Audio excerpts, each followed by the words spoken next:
Asalaamu calaykum waraxmatullaahi wabarakaatu. Kusoo dhawaada walaaleyna qiimiga badan oo channelkeena Zack Multimedia. Runtii sidaan wada ognahay codadka yaryar ee muuqaalada qaybta dambe laga saaro waxaan ognahay in ay qayb libaax ay ka qaataan muuqaalka quruxdiisa. Qofka daawadahana aad iyo aad ayuu u soo jeedanayaa. Sidaas darteed waxaan muuqaal hore aan idinkula wadaagay halka laga yareelayo Sondi SFX-ka iyo website-ka markaasi ugu macquulsan ee lagala soo degi karo. Laakiin muuqaalkan waa uu ka duwan yahay muuqaalkaasi waayo muuqaalkan waxaan doonayaa inaan kula wadaago sida adiga ka shakhsi ahaantaada aad u samaysan lahayd Sondi SFX-ka. Runtii intaan gudagelin muuqaalkan waxaad isweydiinaysaa waa maxay Sondi SFX-ka. Runtii Sondi SFX-ka waxaa loola jeedaa waa cod kaasoo loo adeegsaday effect khaas ah. Balse maanta muuqaalkan waxaan doonayaa inaan idinkula wadaago farsamada ay yara adeegsadaan dadka yara sameeyaan Sondi SFX-ka iyo effectiga markaasi ay inta badan ay adeegsadaan kaasoo ka yara caawinaya in codka sidii ay doonayeen markaas inuu u noqdo. Marka kusoo dhawaada muuqaalkeena maanta. Intaan gudagelin cashirkan waxaan idin ogeysiinayaa videogan haddeertaan aad daawanayso qaybtiisa ugu horeysay commentiga waxaan ku yara dhigi doonaa linkigaasna si toos wuxuu ku yara geen doonaa telegramkeena. Kaasi oo aad ka heli doonto 30 cod oo kuwaasi oo aad iyo aad kaaga caawin doono muuqaaladaada. Ugu horreyn marka waxaad is weydiinaysaa waxay tahay software-kee ayaan adeegsan doonaa ana ku samayn doonaa Sondi SFX-ka. Runtii labada software baan idinkula wadaagi doonaa Adobe Audition iyo Adobe Premiere Pro-ga. Taasoo aan doonayo dadka yara adeegsadaan Adobe Premiere Pro-ga in ay muuqaalkan ka yara faa'iidaystaan dadka yara adeegsadaan Adobe Audition-kana inay ka yara faa'iidaysadaanba. Inta badan codadka Sondi SFX-ka qaab natural ah ayaa loo sameeyaa ama qaab dabiici markaas sidaad adiga aad u garanayso. Qofka oo doonaya inuu sameeyo Sondi SFX-ka inta badan wuxuu adeegsadaa qalabyo kuwaasi uu aad u gargaraaca kadibna microphone-kiisa ayuu u yara dhaweynayaa qofka. Kadib taasina waxay ka caawinaysaa codka markaasi uu rabay in uu ku yara duubto. Tusaale waxaan doonayaa maanta kaba soo qaadba waxaan doonayaa keyboard codkiisa ayaan doonaya inaan sameeyo. Marka ugu horeyso waa inaan soo yara qaadaa keyboardka kadibna microphone-ka ama aaladda markaasi aan ku yara duubayo waa inaan yara keenaa. Markii aan keeno kadibna keyboardka ayaan yara garaacaya waxaan u soo dhaweynayaa codka waxaan ku duubayo ha ahaado microphone-ka ha ahaado mobilka. Kadibna markaasi waxaan yara keensanayaa software-ka aan ku editing gareyn lahay. Ugu horreyn marka waxaan ku horumari doonaa waxay tahay software-ka Adobe Audition halka qaybta dambe aan ka dhigi doono Adobe Premiere Pro-ga. Ugu horreyn waxaad soo furanaysaa software-kaaga Adobe Audition-ka. Marka sidaa haddeertaan aad u jeedo Adobe Audition-ka markaan sidaan usoo furnay codka mar hore ayaan ku diyaariyey Adobe Audition-ka. Haddii adiga aad rabto inaad cod aad Adobe Audition aad soo geliso oo ku diyaarsanay kaliya waxaad leedahay file kadibna waxaad leedahay open ama sidoo kale waxaad leedahay import kadibna waxaad leedahay file ama laba jeer ayaa inta double click ku siinaysaa kadibna si toos ah ayaad u soo gelinaysaa. Marka ugu horeyso haddeertaan codkan aan isla dhageysano codkan markaan play aan dhaho waxaad dareemaysaa codkani in uu bass-kiisa uu aad iyo aad u badan yahay.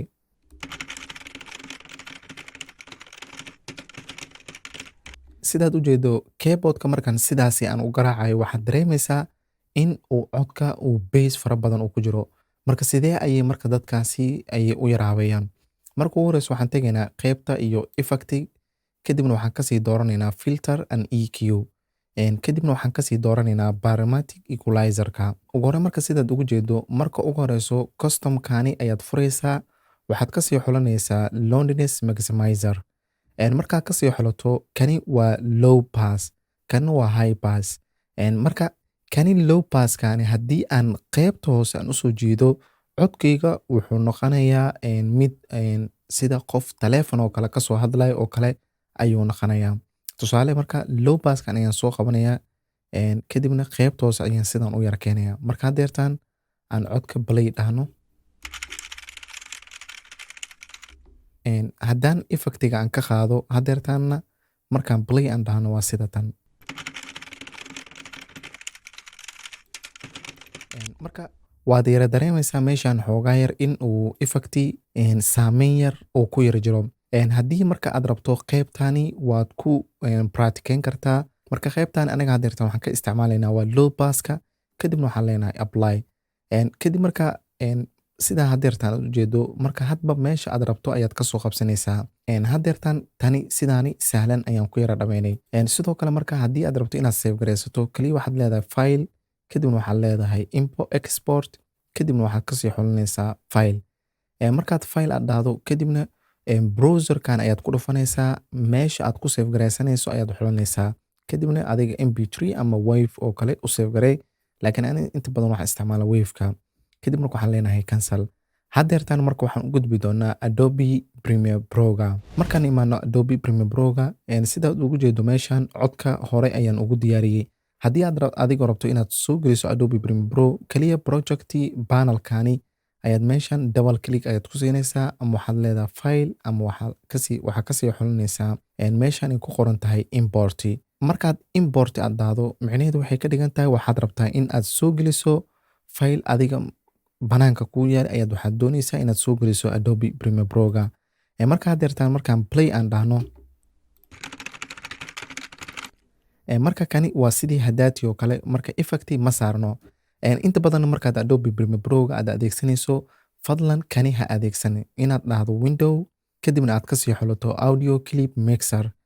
Haddii audio clip mixerkan aad ka xulato, tusaale waxaad ka xulatay midkan oo kale, adiga audio mixer sequence 2 ayaan ku jirnaa. Tusaale marka audio mixer traga sequencega aan ku jirno waana sequence 2, meeshan sidaad ugu jeedo audio track mixer sequence 2ga. Marka kani marka wuxuu ku yara xun yahay waxay tahay badanaa laynkan A1kan oo dhan ayuu saameynaya. Haddii A1ka aan wax soo geliyo, effectigaasi dhammaan way wada qaadanayaan. Hadda haddii aan dhaho tusaale A1ka ayuu saaran yahay kani, kanina waa A1kii sidaad ugu jeedo inta ayuu ku aadan yahay. Marka tusaale haddii aan dhaho inta aan soo yara furo A1ka, kadibna aan kasii xulo filter and EQ, kadibna aan kasii xushto Barametric Equalizer. Hadeertaa marka laba jeer ayaa waxaan ku dhufanayaa Barametric Equalizerka. Marka midkan waa A1, midkan waa A2, A3, A4. Hadba marka midka ii samaysan, marka sidaad u jeedo aniga A3 ayuu igu yar egyahay codadka. Marka sidaad u jeedo kani sidan ayuu kugu soo bandhigaya, kadibna default loudness maximizer, kadibna L2gani ama low passkani ayaad qaybta hoose sidaas ku yara keenaysaa. Marka kani cilada dhicaysa waxa waaye A1kani tusaale haddii aan cod kale aan soo geliyo, saameynta wuu qaadanaya, kaliya midkan kaliya kuma koobnaanayo. Marka sidee ayaad ugu xalin kartaa arrintaasi? Kaliya midkan ayaan waxaan leenahay none, kadibna waxaan kasii xulanaynaa qaybta iyo effectiska ayaan tagaynaa. Markaan qaybta iyo effectiga aan tagno, kadibna meeshan waxaan ku qoraynaa Barametric Equalizer.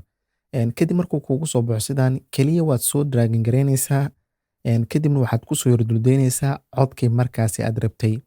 Marka codka aad sidaan aad ugu soo yarduldeyso effectiga, kadibna asaga ayaad xulanaysaa codka, kadibna waxaad sii tagaysaa effect control.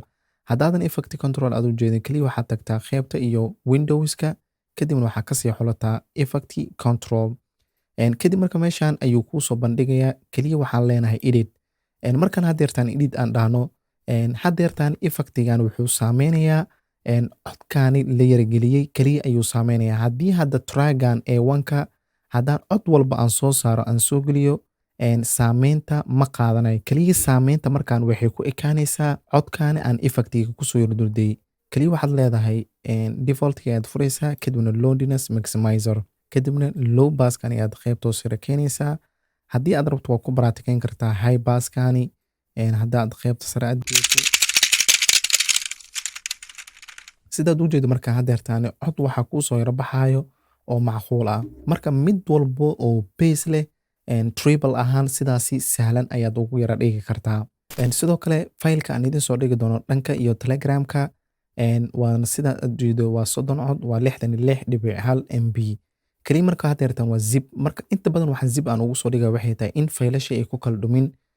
Marka kaliya waxaad leedahay right click, kadibna waxaad kasii xulanaysaa qaybtan extract. Markaad extract aad ka xulato, kaliya markaasi folder ayuu kaaga yara dhigayaa. Ugu horreyn marka waan iska fiirisaa in computerka uu ku yara jiro WinRAR. Haddiisan WinRARka uusan kugu jirin dhib malahan, waxaan soo dhigi doonaa qaybta iyo Telegramka asagana. marka insha Allah cashirkan waxaan filayaa inaad ka wada faa'iidaysateen. Haddii aad videoga ka faa'iiday la garee lana wadaagna asxaabtaada muuqaalkan si ayagana uga yara faa'iidaystaan. haddii aad nagu yara cusub tahay nagu soo biir adigoo taabanaya calaamadda subscribe-ka kadibna furanaya gambaleelka si ay kuu soo yara gaaraan muuqaal walbo aan soo gelino.